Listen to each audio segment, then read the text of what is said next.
नमस्कार दोस्तों, इस दुनिया में दो तरह के लोग होते हैं। कुछ जो हर साल नए मोटिवेशनल वीडियो खोजते रहते हैं और कुछ जो एक बार अपनी सोच की रग रग को बदलकर जीवन की दिशा ही बदल देते हैं। दोस्तों, NLP पर 60 डेज के कोर्स के बाद आज से मैं आपके लिए एक बहुत ही खास 21 दिनों का फोकस मास्टरी कोर्स शुरू कर रहा हूँ। ये 21 डेज फोकस मास्टरी कोर्स मैं इसलिए बना रहा हूँ क्योंकि मैंने खुद इस यात्रा को जिया है। मैंने देखा है कि कैसे क्लैरिटी, फोकस और मेंटल रिवायरिंग आपको एवरेज से एक्स्ट्रा ऑर्डिनरी बना सकते हैं। हर दिन इस कोर्स के लिए मैं रिसर्च करता हूँ, नई कहानियाँ ढूंढता हूँ, न्यूरो साइंस से लेकर वेदांत तक की गहराई में जाता हूँ ताकि आपके अंदर वो बदलाव आ सके जो सिर्फ सुनने से नहीं आता बल्कि सोच को बदलने से आता है। लेकिन याद रखिए दोस्तों, ये सिर्फ 4 मिनट की इंस्पिरेशन नहीं है, ये 21 दिन की साधना है। अगर आपने ईमानदारी से इन 21 दिनों को पूरा कर लिया, आपका दिमाग, आपकी ऊर्जा और आपकी प्रोडक्टिविटी नए स्तर पर पहुंच जाएगी। और हाँ, अगर आप सच में जीवन के हर क्षेत्र में संतुलन चाहते हैं तो माइंडफिट ग्रोथ के साथ साथ मेरे दूसरे चैनल्स माइंडफिट और माइंडफिट स्पिरिचुअल को भी सब्सक्राइब कर लीजिए, क्योंकि असली शक्ति तब आती है जब मानसिक शक्ति के साथ आत्मिक शांति भी हो आपके साथ। चलिए आज का टॉपिक शुरू करते हैं। दोस्तों, क्या कभी सोचा है कि सबसे दुर्लभ चीज क्या है आज? पैसे, रिश्ते, नौकरी? नहीं, ध्यान, फोकस। आज की दुनिया में डिस्ट्रैक्शन एक लग्जरी नहीं, एक बीमारी बन चुकी है। और सबसे बड़ा झूठ कि हम सब कुछ मैनेज कर सकते हैं मल्टीटास्किंग करके। सच्चाई ये है कि अगर आपका दिमाग साफ नहीं है तो आपकी मेहनत भी बर्बाद जा रही है। मैंने ये 21 डेज का कोर्स इसलिए शुरू किया है दोस्तों, क्योंकि मैं चाहता हूँ कि आप सिर्फ इंस्पायर्ड ना हो, आप ट्रांसफॉर्म्ड हो। ये कोर्स मोटिवेशन नहीं देगा, ये माइंड की रिवायरिंग करेगा। और ये यात्रा आज से शुरू होती है। किससे? क्लैरिटी से शुरू होती है। चलिए शुरुआत एक कहानी से करते हैं, एक धनुर्धर की कहानी। दोस्तों, एक बार कुछ धनुर्धर गुरु द्रोणाचार्य के पास पहुंचे। बोले, हमें बाण चलाना सिखाओ, हम लक्ष्य को भेदना चाहते हैं। द्रोणाचार्य जी ने कहा, ठीक है, पेड़ पर एक पक्षी बैठा है, एक एक करके आओ, निशाना साधो, उसे देखो और बताओ क्या दिखता है। पहले शिष्य ने कहा, गुरुजी मुझे पेड़ दिख रहा है। दूसरे शिष्य ने कहा, मुझे टहनी दिख रही है गुरुजी। तीसरे ने कहा, मुझे पत्ते दिख रहे हैं। चौथे ने कहा, मुझे पक्षी दिख रहा है। गुरुजी ने सबको किनारे कर दिया और फिर अर्जुन का नंबर आया। उसने कहा, गुरुजी मुझे सिर्फ पक्षी की आंख दिख रही है। गुरु बोले, तू ही सच्चा साधक है, क्योंकि लक्ष्य तब तक नहीं हासिल होता जब तक मन इधर उधर भटकता है, जब तक कि तुम्हें उसके अलावा भी दूसरी चीजें दिखती हैं। यही है क्लैरिटी दोस्तों, डिस्ट्रैक्शंस हटाकर सिर्फ एक बिंदु पर ध्यान केंद्रित करना, फोकस करना। चलिए अब जानते हैं कि why clarity is step 1 of mental focus. दोस्तों, फोकस तब पैदा होता है जब मन में एम्बिग्यूटी नहीं होती। जब आपको 10 चीजें चाहिए तो आपका दिमाग 10 दिशाओं में टूट जाता है। न्यूरो साइंस कहता है, the brain is a goal seeking device, but if the goal is blurry the system misfires. अगर हम इस टॉपिक पर रियल रिसर्च और एक्सपर्ट इंसाइट की बात करें तो Harvard psychologist doctor Daniel Gilbert कहते हैं, lack of clarity is the biggest reason for inaction. The human brain resist taking step towards an undefined goal. जब आपको यही नहीं पता कि घर से निकलकर जाना कहाँ है तो आप घर से निकलोगे ही क्यों? दोस्तों, स्टैनफोर्ड यूनिवर्सिटी के न्यूरोबायोलॉजिस्ट डॉक्टर एंड्रयू हुबरमैन के अनुसार clarity of purpose reduces stress and improves dopamine regulation. The mind becomes less anxious when it knows exactly what it's working toward. उद्देश्य की स्पष्टता तनाव को कम करती है और डोपामिन के संतुलन को बेहतर बनाती है। जब मन को ठीक ठीक पता होता है कि वह किस दिशा में काम कर रहा है, तब उसकी बेचैनी भी कम हो जाती है।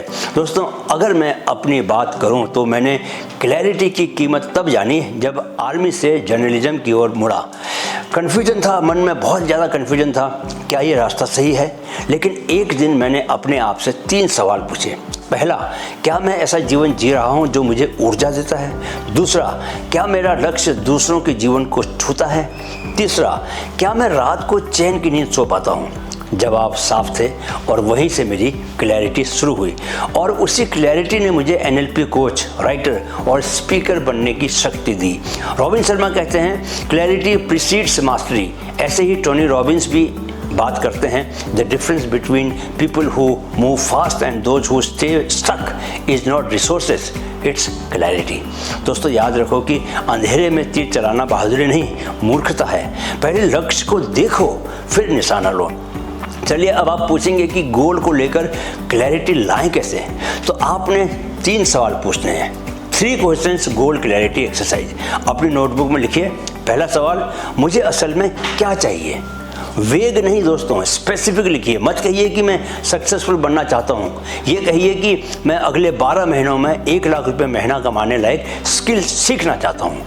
दूसरा सवाल, मुझे जो चाहिए वो क्यों चाहिए? इमोशनल रीजन लिखो। कनेक्शन बनाओ, क्योंकि मैं अपने घर वालों को फाइनेंशियली सपोर्ट करना चाहता हूँ, क्योंकि मुझे अपने छोटे भाई के लिए इंस्पिरेशन बनना है।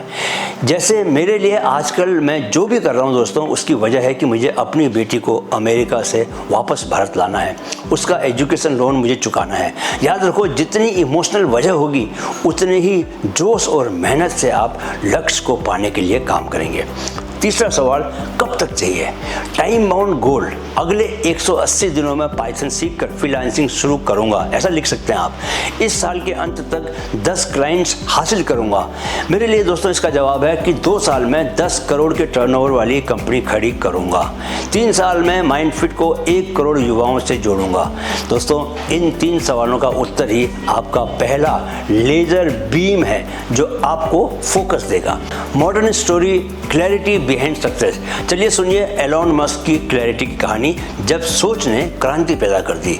आज अगर हम एलोन मस्क का नाम सुनते हैं दोस्तों तो स्पेसएक्स, टेस्ला, न्यूरालिंक जैसे नाम दिमाग में आते हैं। लेकिन एक समय ऐसा था जब एलोन भी आम इंसानों की तरह कुछ वेग सपनों के पीछे दौड़ रहा था। कॉलेज के दिनों में उसके मन में बस इतना था, कुछ बड़ा करना है, कुछ इम्पैक्ट डालना है। लेकिन ये इतना अस्पष्ट था कि वो computer gaming company, software startup और छोटी बड़ी चीज़ों में हाथ आजमा रहा था। पर एक दिन उसने खुद से वही सवाल पूछे जो हम सबको पूछने चाहिए। पहला सवाल, मैं असल में क्यों जी रहा हूँ? दूसरा सवाल, अगर मैं 80 साल की उम्र में पीछे मुड़कर देखूं तो क्या पछताऊंगा? तीसरा सवाल, कौन सी 3-4 चीज़ें हैं जिनसे इंसानियत की दिशा बदल सकती है? एलोन ने खुद को ब्रूटली ऑनेस्ट जवाब दिए, space exploration, clean energy, artificial intelligence, human consciousness expansion. बस क्लैरिटी आ गई। अब देखिए कमाल, उसने पेपाल बेचकर जो पैसा कमाया उसमें से बहुत बड़ा हिस्सा स्पेसएक्स, टेस्ला और सोलर सिटी में लगा दिया। उस क्लैरिटी ने उसे दिन में 18 घंटे काम करने की हिम्मत दी। टेस्ला में बैटरी फेलियर्स हुए, क्लैरिटी ने हार मानने नहीं दी। स्पेसएक्स में 3 बार दोस्तों रॉकेट फेल हुए, क्लैरिटी ने 4थी बार उड़ान खड़ा करती रही, उससे यह बुलवाते हुए कि मेरा मिशन बहुत बड़ा है। और आज लोग उसे पागल कहते हैं, पर उसका फोकस उसे इतिहास में अमर कर रहा है। एलोन ने एक बार कहा था, if something is important enough you do it even if the odds are not in your favour. यानी अगर कोई चीज़ सच में ज़रूरी है तो आप उसे करते हैं, भले ही हारने के सारे कारण आपके सामने हों। यही उसकी क्लैरिटी थी। न पैसा उसे रोक पाया, न विफलता उसे रोक पाई, न आलोचना उसे रोक पाई। स्पेसएक्स का पहला रॉकेट फेल हुआ, क्रिटिक्स बोले एमेच्योर है, गवर्नमेंट ही स्पेस में जा सकती है, कोई बंदा अकेले नहीं जा सकता। दूसरा फेल हुआ तो क्या हुआ, इन्वेस्टर पैसा खींचने लगे वापस। तीसरा फेल हुआ तो मीडिया ने दोस्तों headline the, Musk is finished. लेकिन चौथी उड़ान में रॉकेट ऑर्बिट में गया। यही थी वो क्लैरिटी जो धुंध नहीं बनने देती। टेस्ला में भी यही कहानी हुई, बैटरी फायर इंसिडेंट्स हुए, प्रोडक्शन हेल हो गया, लॉसूट्स हुए, बैंकरप्सी के करीब पहुंच गए। पर एलोन रोज अपनी वही लिस्ट देखता था, क्लीन एनर्जी ह्यूमैनिटी की फ्यूचर के लिए नॉन नेगोशिएबल है। एक बार तो स्थिति इतनी गंभीर हो गई कि उसके पास सिर्फ 1 हफ्ते की सैलरी बची थी। स्पेसएक्स और टेस्ला दोनों बंद होने के कगार पर थे, लेकिन फिर एक क्रिसमस मिरेकल की तरह, किसकी तरह? क्रिसमस मिरेकल की तरह दोनों कंपनियों को फंडिंग मिल गई और मस्क आज भी वही क्लैरिटी दोहराता है, failure is an option here, if things are not failing you are not innovating enough. कितनी शानदार बात कही। आज दुनिया दोस्तों जिस टेस्ला को एडमायर करती है, स्पेसएक्स के रीयूजेबल रॉकेट्स की बात करती है या न्यूरालिंक के फ्यूचरिस्टिक विजन को देखती है, उसके पीछे सिर्फ टेक्नोलॉजी नहीं है, उसके पीछे है एक laser sharp clarity. Human civilisation को मल्टी प्लेनेटरी बनाना है, क्लीन एनर्जी को फ्यूचर बनाना है, कॉन्शियसनेस को अगले लेवल पर लेकर जाना है। दोस्तों इस कहानी का संदेश यह है कि क्लैरिटी आपको विफलता से डरना नहीं सिखाती, क्लैरिटी विफलता के बावजूद उठ खड़े होने की ताकत देती है। जहां बाकी लोग ऑप्शन ढूंढते हैं, वहां क्लैरिटी सिर्फ मिशन देखती है। चलिए अब डेली प्रैक्टिस का समय हो गया है। मॉर्निंग जर्नल प्रॉम्प्ट लिखिए। आज क्या लिखेंगे? आज मैं किस एक चीज़ पर ध्यान दूंगा। बस दोस्तों एक लाइन लिखो हर सुबह। ये अफर्मेशंस जोर से बोलिए। कौन से? जो मैं अब बोलने वाला हूँ। मेरा लक्ष्य स्पष्ट है, माई गोल्स आर क्लियर। मेरी दिशा तय है, माई डायरेक्शन इज फिक्स्ड। और अब मेरी सारी ऊर्जा उसी ओर बहेगी। And now all my energy will flow towards it. तो दोस्तों आज का काम बड़ा सिंपल है, क्लैरिटी बनाना। लेकिन याद रखिए यही फाउंडेशन है। अगर ये नींव हिली तो 21 दिन का महल कभी नहीं बन पाएगा। कल हम दोस्तों बात करने वाले हैं अटेंशन ऑडिट की, यानी आप अपने दिमाग को कैसे ट्रैक करें, वह कहाँ कहाँ बिखरा हुआ है। यहाँ मैं एक बात कहना चाहूँगा दोस्तों कि माइंडफिट ग्रोथ पर ये सिर्फ एक कोर्स नहीं है, ये एक साधना है।